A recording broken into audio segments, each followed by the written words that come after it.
ใหญ่ขานิ่งไข่ในใจว่าหนอหัวใจนี้ใส่กันบ่ช่วยไว้จูนูนปังไปหลุนเมื่อนาเจ้าโลกล่ามนุษย์สาจักนินตาเก่าอูว่าเต้ากินกู้เมืองสวรรค์ได้เล็งหันทีจานเต้าดักอยู่หันได้เต้าบุญภายกึดแล้วก็กาดแก้วภายผ่านจากสวรรค์เตดต้องลงสู่ห้องเมืองโคนกลางไพศาลประไม้ที่เจ้าหนอไทยเมื่อมอนกลางก็อาดอนนาใหญ่กว้างก็มีหันแล่นผูกนี้ก็ขอจบเต้าอีก่อนก็ยังบ่บังคมยังบ่สมเลสเสด็จเตื้อก้อยฟังกันแท่งต่อไปในวันพัดหน้าวันพัดนี้บทตาเพราะเวลามันใกล้จะหมดเสียงก็บ่อดเตดไปก็บ่ได้ก็ขอวาดบางลงโป่งไว้เต้าอีก่อนเลยนะ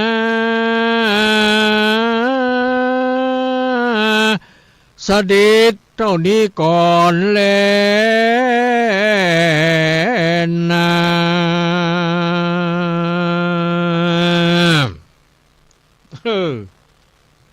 เอ้ายังแหมหลายหน้าหลายใบทำนี่มันหนาพอสมควรก็เลยว่ามันบ่จุบเตื้อก็บ่เป็นหยังเฮาก้อยเตดต่อในวันพัดหน้าเนอะมาเดี๋ยวนี้มันมาถึงที่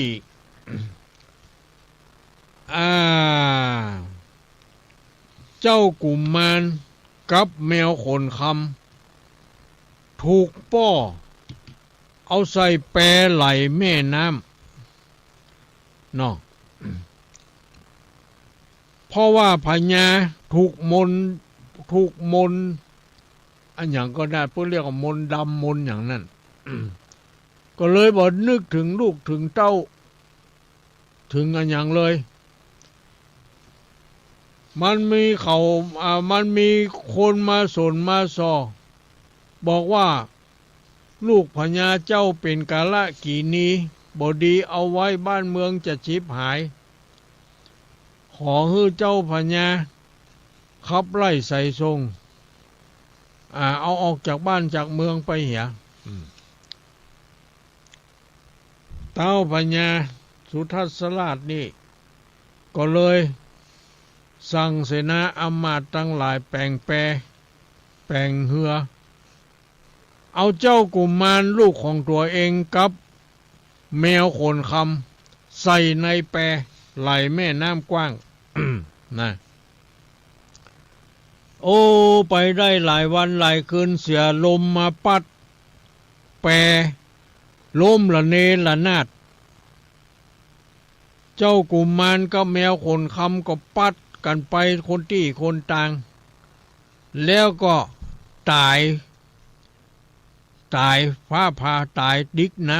ำ เนาะมันเป็นโพลเป็นลมนี่เนาะเป็นอย่างเขาก็ไปเหลือ อันนั้นนี้ก็นี่ตนมีบุญนะ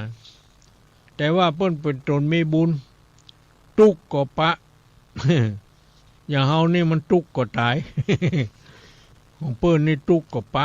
ะสิ่งที่ดีๆเนาะ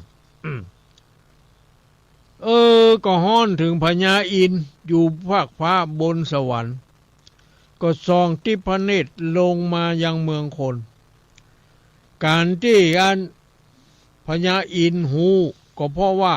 ที่นั่งที่นอนที่นั่งของพญาอินทร์มันแข็งกระด้างมันบ่นิ่มนวลเหมือนทุกวันมันย่อมมีเหตุเพศภัยอย่างสักอย่างหนึ่งจึงมาทำให้บัลลังก์แข็งกระด้างฮ้อนบุวับ พญาอินทร์ก็เลยสงสัยก็ส่องตาติบลงมายังเมืองมนุษย์ก็มาหันใส่เจ้ากุมมารกับแมวดำเนี่ยถูกน้ำปาดแปรแตกละเนระนาดไปคนที่คนต่างแล้วก็ตาย โอ้พญาอินทร์จะลงมาช่วยนี่นะจะมาช่วยฮื้อฟื้นคืนชีพนี่เรื่องราวจะเป็นยังไงเขาก็จะได้ฟังกันต่อไปนะในวันพัดหน้าเนาะเอานี่เท่านี้ก่อนอันนี้เป็นพุกที่3เนอะแมวขนคำนะปอนก็บ่ปั่นเถอะค่อยไปปั่นมันพัดหน้ามันบาดจบเนาะไปปั่นปอนได้เถอะจะได้ เนาะอดไปบ่เป็นหยัง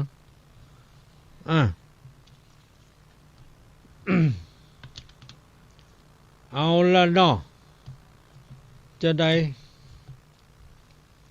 ฟังเทศไปแล้วฟังอันยังก็ไปแล้วอนุโมทนาก็ว่าไปแล้วตอนนี้เขาก็มาฟังนิทานแก้ง่อมแก้เหงานี่สักหน่อย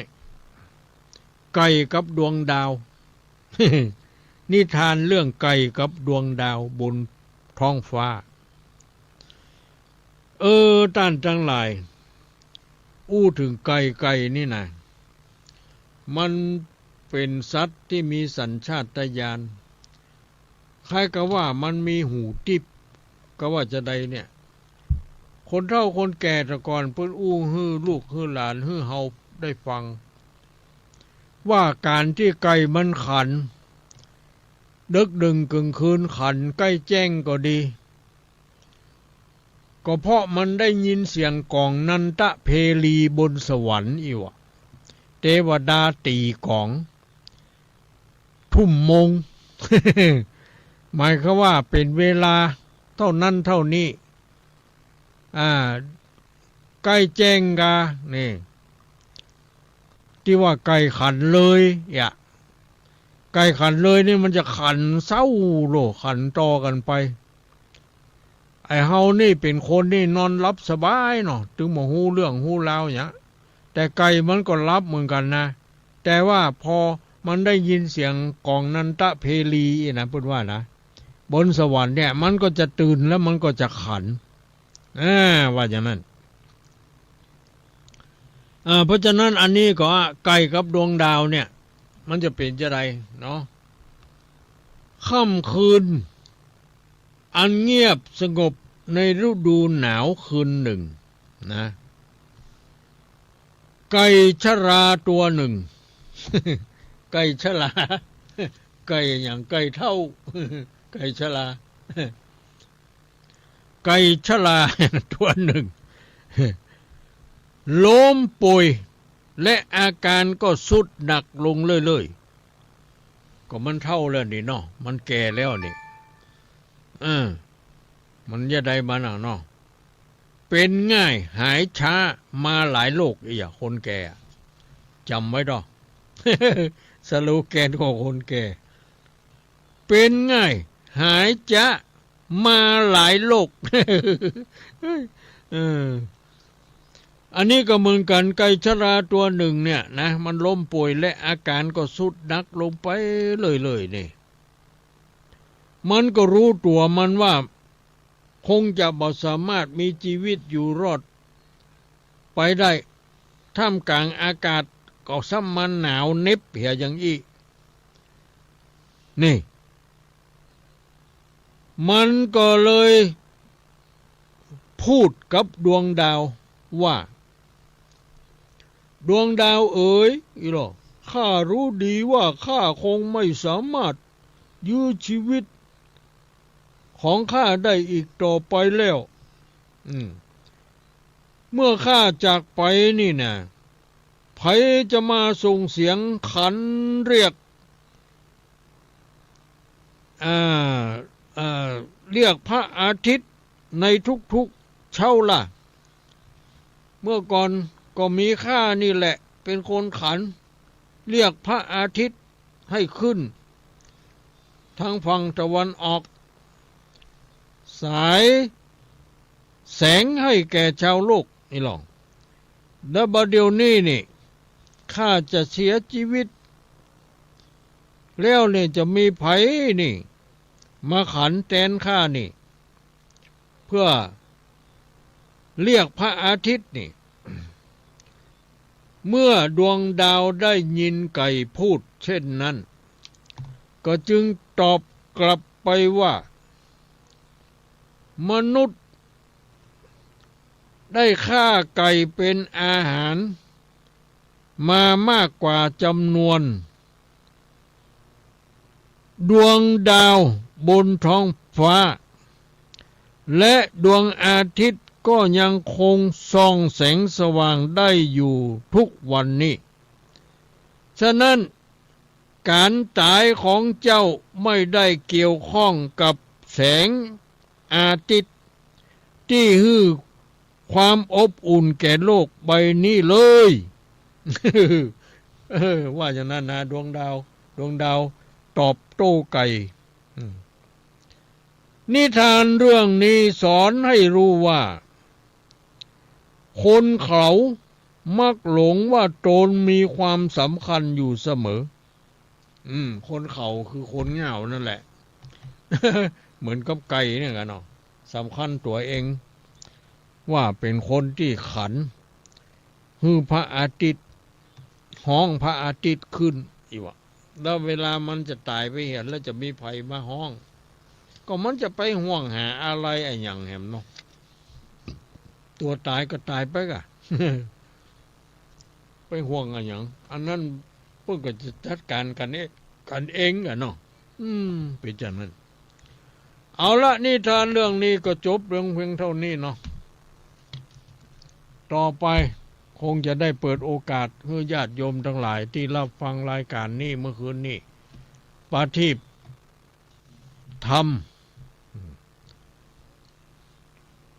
ในวันพฤหัสบดีนี่ดำเนินรายการโดยตู้ลุงวัดห้างธรรมนี่ได้นำเอาธรรม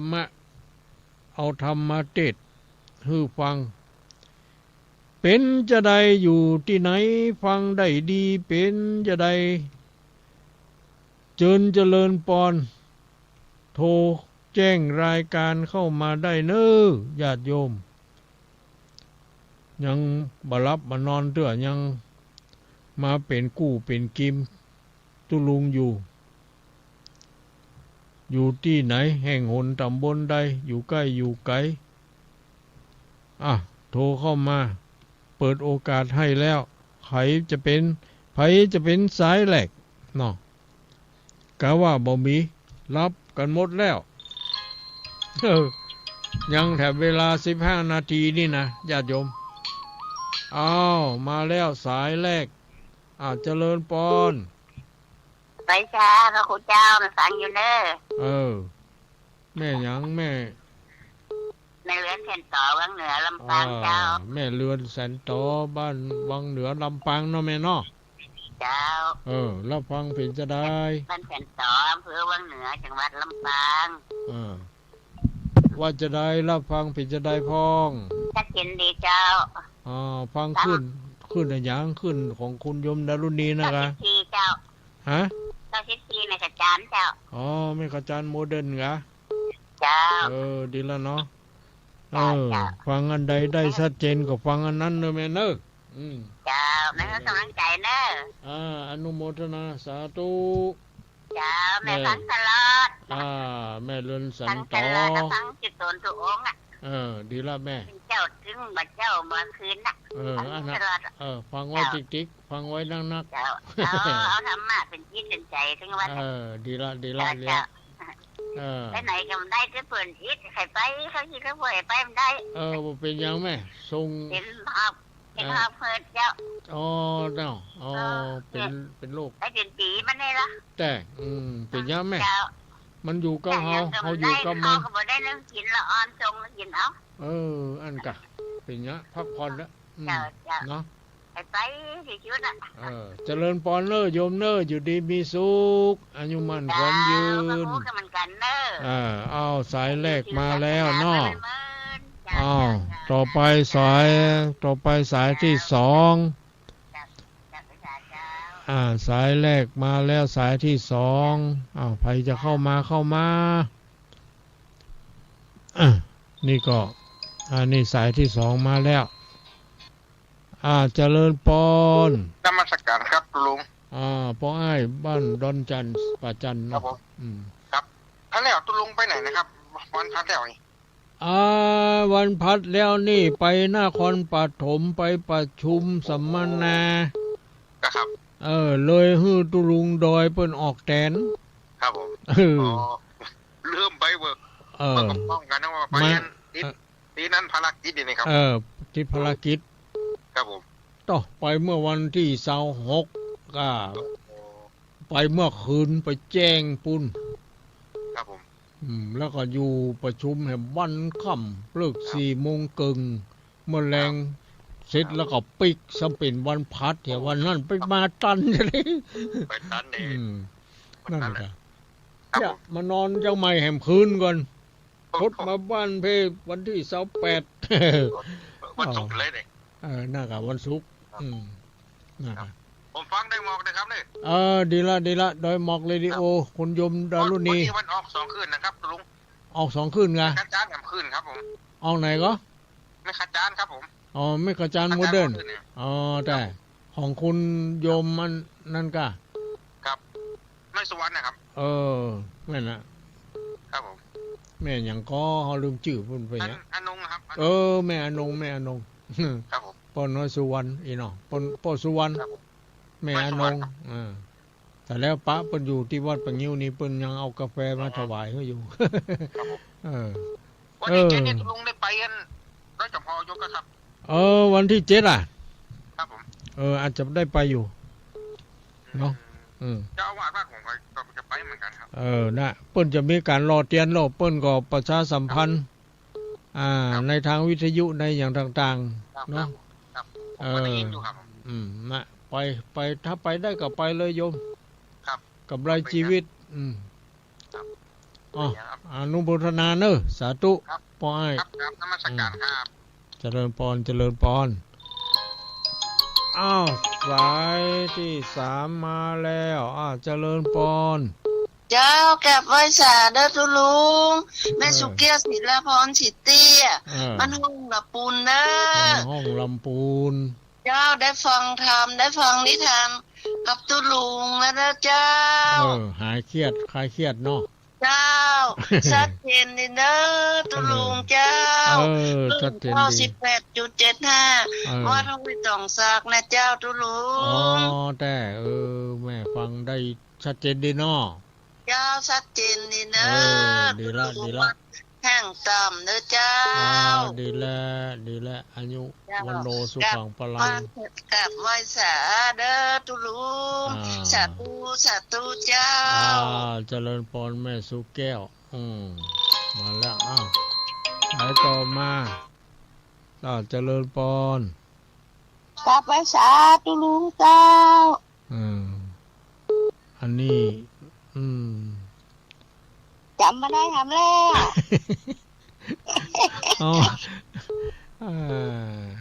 วันนั้นตุลุงดอยมาแตนนะ แม่นกะวันนั้นลุงดอยมาแทนมาบัดตัน ไปประชุมสัมมนาปุ่นนครปฐมปุ่น แม่ศรีกุลจันทุราบ้านหนองลองลำปาง แม่ศรีกุลจันทุระบ้านหนองล่อง แต่ฟังขึ้นไหน คืนนั้นดารุณีเจ้า คุณดารุณีฟังชัดเจนดีเนาะ ชัดเจนดีเจ้า ดีละ ได้อย่างไรยังอยู่เนาะ เจ้าเป็นกำลังใจให้เลย ดีละอนุโมทนาสาธุ เจ้าสาธุเจ้า เจริญพร เจ้า สายต่อไปเนาะแบ่งเวลากันเนาะ เจ้า สายต่อไปนี่มาแล้วเจริญพร ข้าพเจ้าเจ้าหลวงพ่อ เจริญพรจากไหนจ้า จากแม่เจนจิลาบันปีนพุทธคำใต้จังหวัดพะเยาเจ้า แม่เจนจิลาเจ้าบ้านปิ่นเนาะแม่เนาะจังหวัดพะเยาฟังชัดเจนนี่เนาะแม่เนาะ ฟังชัดเจนดีเจ้า ดี ทั้ง ละ คืนของคนฮักพะเยานะเจ้า คนฮักพะเยาอีเนาะแม่เนาะ เจ้า ดีละเพิ่นก็ถ่ายทอดกันไปหลายธานีเนาะแม่ เจ้า เนาะเขาได้ยินได้ฟังกันเนาะ เจ้าได้ฟัง ดี กั ละ นเขาก็ฟังกันมากเจ้าบัญชีนี่นะ ฟังกันนักเนาะแม่เนาะ ฟังกันมากกันหลายจะเป็นทูบัดติดบัดบัญชีเพิ่นก็เจ้า แม่เป็นตัวแทนเนาะ เจ้า ดีละแม่ฮู้อีเขาก็พยายามเนาะ เจ้า บ่ฮู้มันขาดขอบใจอนุโมทนานะทุกคนทุกท่าน สาธุเจ้า อนุโมตามิสายต่อไปเนาะเขาแบ่งเวลากัน แบ่งอย่างกันมีอยู่ก่อโทรเข้ามา0819934074มาแล้วเจริญปอนครับไว้สาครับตุลุงป่อบุญธรรมเป็นยาได ครับผม ฟังขึ้นของดารุณีเนาะครับไกลฮันโน สัจเจนดีมีบุญแล้วก็มีกรรมด้วยมาอยู่เนาะน่าค่ะ มันเป็นอย่างนั้นกรรมนี่มันหลีกเลี่ยงมาได้หรอป่ะครับเขาจะทำบุญขนาดไหนอย่างใดมันก็มอกเจือจางไป แต่จะคือตัดไปจริงๆมันตัดมาได้กรรมก็คือกรรมแต่ว่ามันอาจจนได้เนาะมันอาจจะเบาบางด้านครับมันจะเบาบางไปเนาะเพราะนั้นนี่เขาก็ระวัดระวังอย่าไปสร้างบาปสร้างกรรมเนาะอยู่ดีมีสุขพ่อบุญธรรมครับไว้สาครับบ้านปงน้องเวียงป่าเป้าสายต่อไปอันนี้เจริญปอน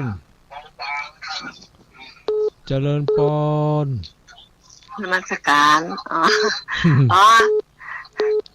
ไปเจ้าอยู่อำเภอเงาเจ้าในกล่อมเจ้าอำเภอเงาโนเมนอเจ้าฟังชัดเจนดีก็ขึ้นดารุณีเจ้าฟังขึ้นของคุณโยมดารุณีเนาะชัดเจนดีเนาะแม่เนาะชัดเจนเจ้าดีละอันท่านฮู้ไปที่ไหนก็เจ้าวันนั้นไปที่ไหนก็เจ้าวันไหนวันพัดแล้วนี่เจ้าไปประชุมที่นครปฐมบุญจังหวัดนครปฐมเลยให้ตุลุงดอยออกแตนเนี่ยวันนั้นนะมาบัดตันแม่สาธุเจ้าอนุโมททั้งทุกวันพัดเจ้าทุกวันพัดเราไม่นอฟังกันนักกันลายอยู่ก้าสาธุขอบใจเนออนุโมทนาอันนี้ก็มาจากจังหวัดพะเยาเนาะไกลๆมีก็หาที่เคยโทรมาเนาะไกลๆก็ได้ไกลๆว่าฟังได้ก็รับได้บัดได้ก็เนาะเอาได้แถม2 สายเนาะประมาณนั้นนี่1 สายมาแล้วเจริญปอนสาธุเจ้าตุลุงกว่าจะตีได้เนาะพระเอกเขานี่นะแต่เนี่ยกับนี้นะท่านนิมนต์มาเชียงใหม่จะว่าวันนี้ตุลุงว่าห้างต่ำจะมาเทศเข้ามาเคียนนั่นเนาะตุลุงเนาะ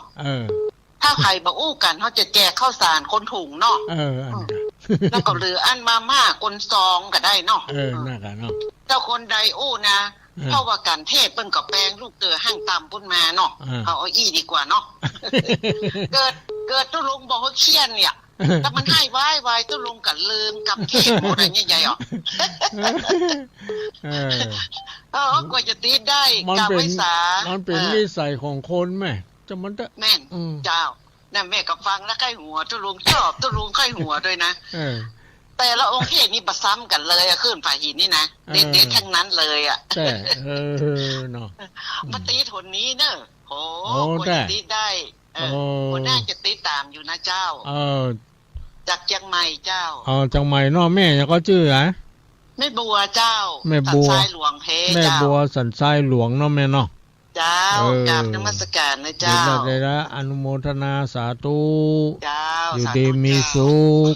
อายุมั่นขวัญยืนเน้อเอาละญาติโยมทั้งหลายเวลาหมดเวลาจำต้องลาจากญาติโยมไปก่อนเฮาก็พบกันในวันพัดหน้าขอให้ทุกคนทุกท่านอยู่ดีมีสุขอายุมั่นขวัญยืนปราศจากทุกโศกโรคภัยไข้เจ็บนานาประการให้มีความสุขความสำราญเบิกบานใจมีโชคลาภวาสนาบารมีคุณงามความดีอยู่กับตัวตลอดไปทุกคนทุกท่านด้วยเถิดเจริญพร